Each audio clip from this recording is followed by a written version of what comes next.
Voltemos aqui para a nossa continuação de forças ou interações intermoleculares. Vamos falar agora do que nós vamos estudar neste assunto, né? Existem três tipos de forças atrativas entre as moléculas neutras. Forças de dispersão ou dispersão de London, dipolo induzido, dipolo instantâneo.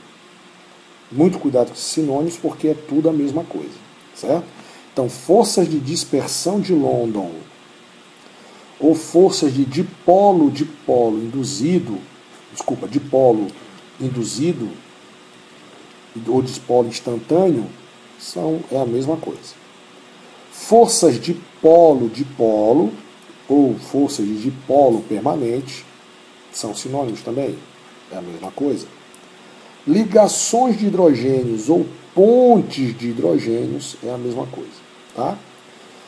Essas forças também são chamadas de Van der Waals. Antigamente se chamava as forças de dispersão de London de Van der Waals. Hoje em dia não, em homenagem a esse brilhante cientista, todas elas são chamadas de forças de dispersão, todas são chamadas de forças de Van der Waals. Então nós vamos estudar essas três forças, vamos estudar mais três, né, que são as forças íon-dipolo. Vamos também estudar as forças dipolo induzido, que ocorrem entre molécula polar e apolar, e entre a molécula apolar, que seria o íon dipolo induzido, que nós vamos estudar também aqui nesse nosso assunto. Ok? Então vamos começar aqui com as forças de dispersão de London, certo? Essas atrações foram propostas em 1930 por Fritz London, um físico germano-americano, que ocorre entre átomos e moléculas apolares. Então, aqui ocorre entre moléculas apolares. Quem são as moléculas apolares? Você lembra? Lembra? Moléculas apolares são aquelas que o vetor resultante é igual a zero. Ok? Então, se você já se basear como isso, você já sabe quais são as forças, aonde ocorrem as forças de dispersão de London. Que aqui eu vou chamar, né, eu vou abreviar as forças de dispersão de London, chamando elas de forças de dispersão de London. Eu vou chamar de FDL, ok? Beleza? Bom, tem umas observações para fazer para vocês aqui, né? Sobre essas atrações, né? Primeira observação é o seguinte: o movimento de elétrons em um átomo ou molécula polar pode criar um momento de dipolo instantâneo. Então, ela pode criar, vou botar de vermelho, tá? Ela pode criar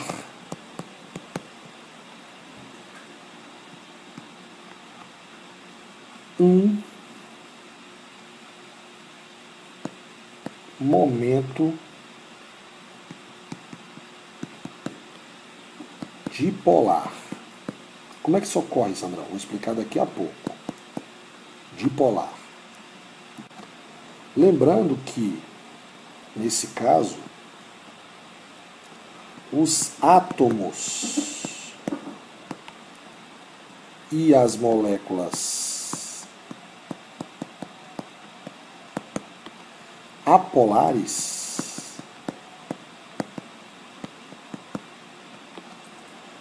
elas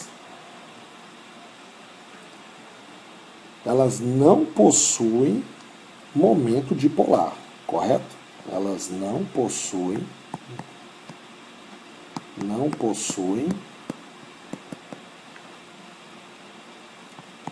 momento dipolar. Ou seja, igual a HCl, que tem dois polos, positivo e negativo, elas não têm isso. Outra observação aqui do tio Sam, né? Lembrando você que a molécula polar, teoricamente, certo? A molécula apolar, teoricamente, né? Teoricamente, a nuvem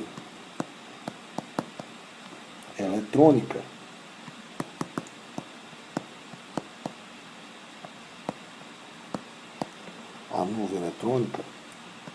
não sofre distorção.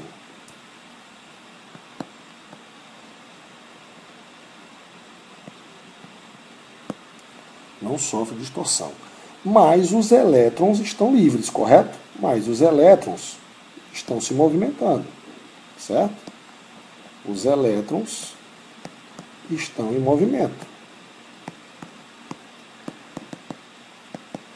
E esse movimento é que vai criar um dipolo, certo? Vai induzir um dipolo. Por isso que a gente fala força de dispersão de London ou forças de dipolo induzido, ok? E a terceira observação é que os elétrons eles estão nos orbitais, que você aprendeu lá no início do nosso curso. E lembrando que orbitais é um assunto estudado, né, em mecânica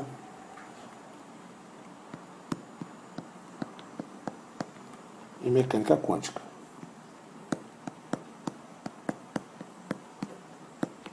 Certo? Mas nós não vamos fazer uma coisa mais simples do que isso na nossa aula agora, ok? Então vamos pegar aqui o exemplo do hélio. Olha assim, eu tenho um átomo de hélio, aqui está o núcleo dele, né, com 2 prótons, certo? E entre o núcleo do hélio e o elétron do outro átomo de hélio, vai haver essa atração aqui, ó, certo? Que é uma atração eletrostática, né? Vai haver uma atração de carga positiva com carga negativa. Então eu vou escrever aqui, ó, pra gente agora, atração, para você não esquecer, atração eletrostática.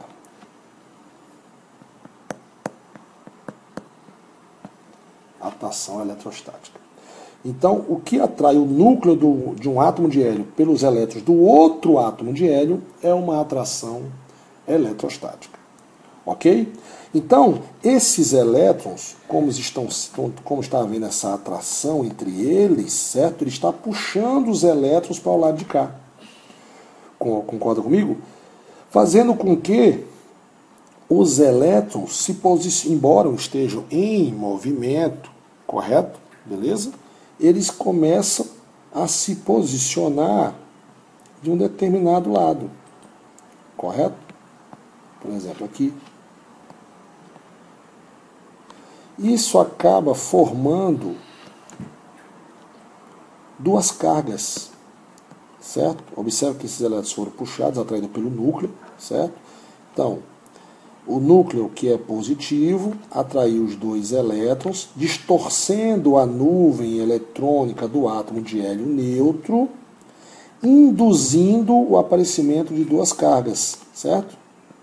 Da carga positiva e da carga negativa. Como é que a gente chama o nome dessa força?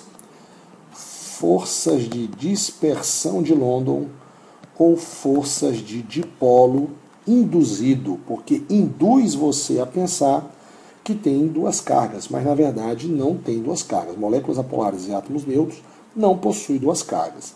Aqui houve uma distorção da nuvem eletrônica, certo? E aí ocorreu o aparecimento de 2 cargas na nuvem eletrônica. Ok? Certo? Beleza? Então vamos lá. Não esquece. Quando é que ocorre forças de dispersão de London ou dipolo induzido? Quando o átomo é neutro e as moléculas são apolares, aquela que o vetor resultante é igual a 0. Você assista a minha aula de momento dipolar e você vai lembrar de algumas moléculas apolares, certo? Como, por exemplo de moléculas apolares, CH4, né? BF3, certo? São todas moléculas apolares. H2, O2, Cl2, moléculas, substâncias simples, né? Com 2 átomos são moléculas apolares. Ok? Beleza? Então, não esquece. Por que de polo induzido? Por que de polo induzido? Porque induz a formação de um polo na outra molécula, essa atração eletrostática, né? Eu gostaria de frisar, né, que as forças que ocorrem aqui no átomo neutro, na molécula polar, as forças de atração e também as de repulsão, porque do mesmo jeito que há essa atração aqui entre o núcleo, há uma repulsão entre esses pares de elétrons, né, das duas moléculas, correto? Então, as forças de atração e de repulsão, atração e repulsão, estão em equilíbrio, certo? Ou seja, elas estão numa distância ideal, né? Uma distância ideal, né? Para que ocorra essa distorção da nuvem eletrônica, ok? Vamos agora falar um pouco de polarizabilidade. O que é polarizabilidade? Polarizabilidade é o seguinte: é a facilidade com que a distribuição de cargas de uma molécula podem ser distorcida por um campo eletromagnético. Então, é a facilidade, deixa eu anotar aqui para você,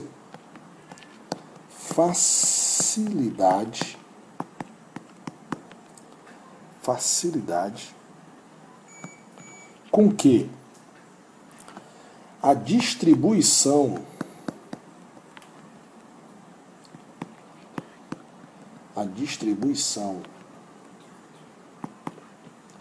de cargas de uma molécula pode distorcer ou pode ser distorcida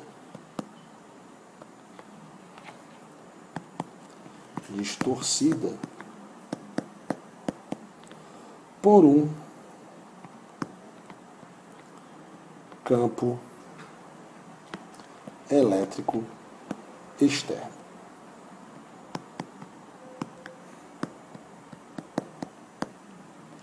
Ok?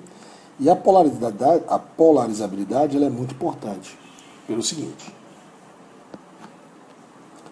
quanto maior for a polarizabilidade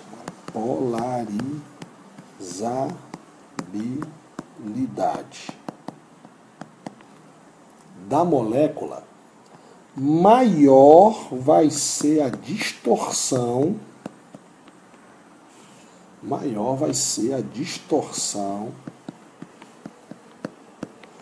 da nuvem eletrônica.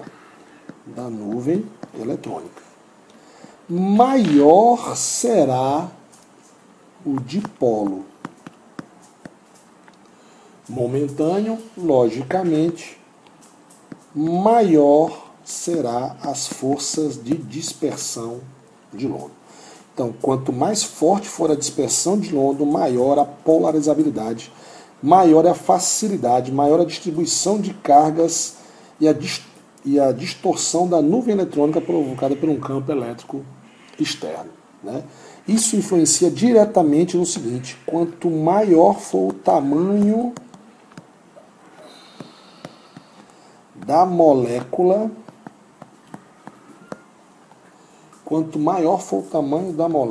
maior é a polarizabilidade,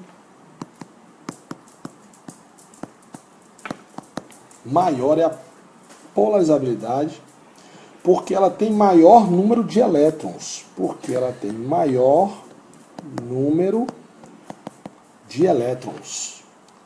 que estão, e esses elétrons estão mais afastados do núcleo, né? Logicamente, para distorcer a nuvem eletrônica, estão mais afastados do núcleo. E maior vai ser a intensidade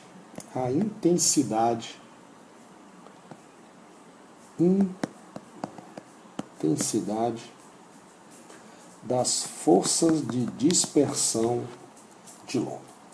Certo? Ok?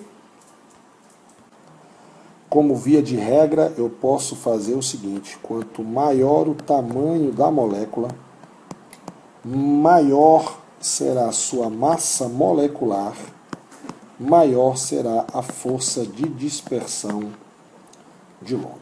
Ok? Então vamos pegar como exemplo, tá aqui do lado, ó, para vocês, eu estou dando aqui os halogênios e os gases nobres. Então, de maneira a obedecer à regra, a gente pode dizer o seguinte, olha só. A massa molar, em relação à massa molar, eu posso dizer o seguinte, a massa molar de flúor, F2, é menor que a do Cl2, que é menor que a do Br2, que é menor que a do I2. Então, olha aqui para cima. Quanto maior o tamanho, maior a massa molar, maior as forças de dispersão de London. Então, logicamente, quem tem maior força de dispersão de London, HI tem maior força de dispersão de London. E o F2 tem menor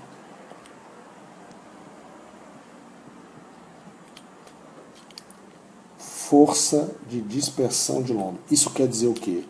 Isso quer dizer que em relação ao ponto de ebulição, eu teria o seguinte. Se eu fosse colocar do menor para o maior, eu teria isso mesmo.